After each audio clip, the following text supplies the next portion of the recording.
This is Lisa from Mobile Tech Review, and this is the BlackBerry Curve 8520 for T-Mobile. This is the first Curve to use an optical trackpad, which you can see right here, instead of the usual BlackBerry trackball. Most of us love the trackball, but you know, this works an awful lot like the trackball. I have to say that I don't miss it all that much. I would prefer to still have it in the web browser for scrolling around, but it works almost identically, and it actually clicks down to select something. So that's sort of like the storm spirit of things, where they like to give you the click for a little tactile feedback. The phone is available in black or in frost, which is more like a battleship gray. You can see it's fairly thin, it's not ultra thin. It has a 3.5mm headset jack, and this is something new also. This is music playback controls under the rubberized top cap here. You have fast forward, rewind, play, stop buttons right here. It's pretty cool. And here again, this almost looks ruggedized in a way. Underneath this rubber here, you've got your voice command buttons and you've got your volume controls, which you can feel very easily, but are very subtly integrated underneath the rubber cover. Nothing much going on the bottom. The back is plastic. It's a pry-off back. It's not the nice back that you find on the Curve 8900, which has kind of metallic finish and an easy release hinge. But this guy is a little bit cheaper. This is $129 at release with a 2-year contract, which is $20 less than the Curve 8900. But we have to admit that you do get a lot more on the Curve 8900. This has a QVGA color display. It's 320 by 240 pixels, which is lower resolution than the 8900s. And this has a 2-megapixel camera on the back, whereas the 8900 has a 3.2 megapixel camera. And the 8900 has a GPS, while this doesn't. What this does have is UMA calling over Wi-Fi, so obviously you have Wi-Fi there for data, and UMA calling if you're a T-Mobile at-home customer. And it does come with BlackBerry Maps, though without the GPS, it's not hugely useful. And we'll take a look at the web browser here.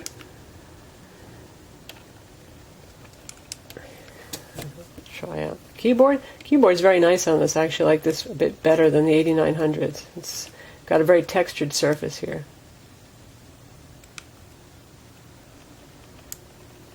Well, this is our web page. Right now we are on Wi-Fi, so load times are pretty good. On Edge, you know, it's obviously going to be slower, though BlackBerry is pretty efficient at downloading pages over a slow connection. So far, the Bold is still the only GSM network 3G phone available.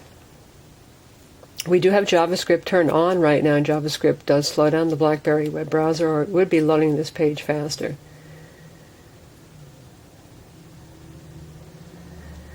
Since this is QVGA lower resolution than the 8900 and then the Bold or the BlackBerry Tour, which we'll compare it to in a minute, it's a little bit easier to read text on the screen.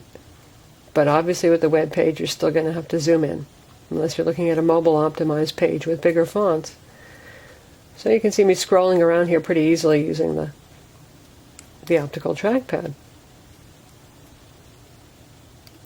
Let's compare this to the Tour for a minute. This is the Tour for Sprint. If you could cross a Bold with an 8900, you'd have the Tour, basically. So this runs on Sprint. There's also a Verizon version. So you can see the Curve's a little bit smaller. Keyboard design is fairly similar, but this guy has flatter keys, and we like the raised keys better on this. It's a little bit easier for typing. And if you take a look at the back, this has a plasticky back too, but it does have a release lever.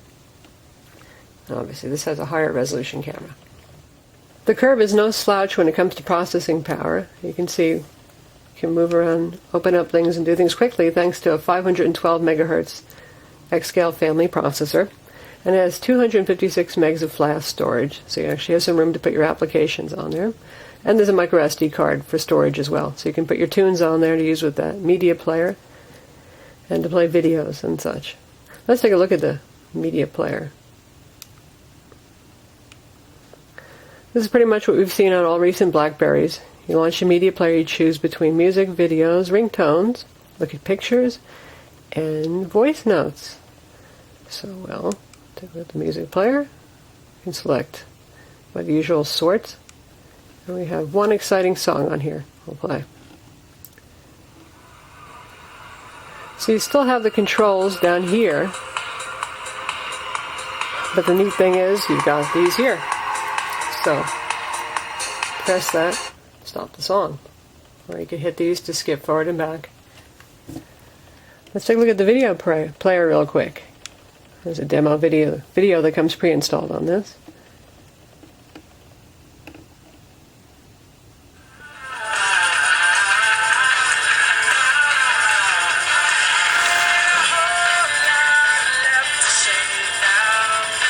Alright, that's a pretty frantic video, and given how fast they're moving around, you can tell that the frame rate's actually very good on video playback because those guys are moving very fast, yet very smoothly.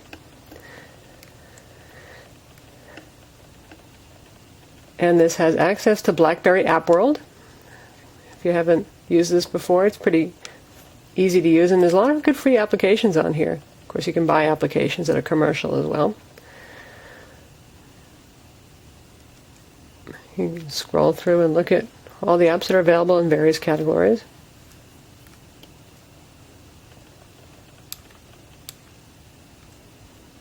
Quite a few categories here.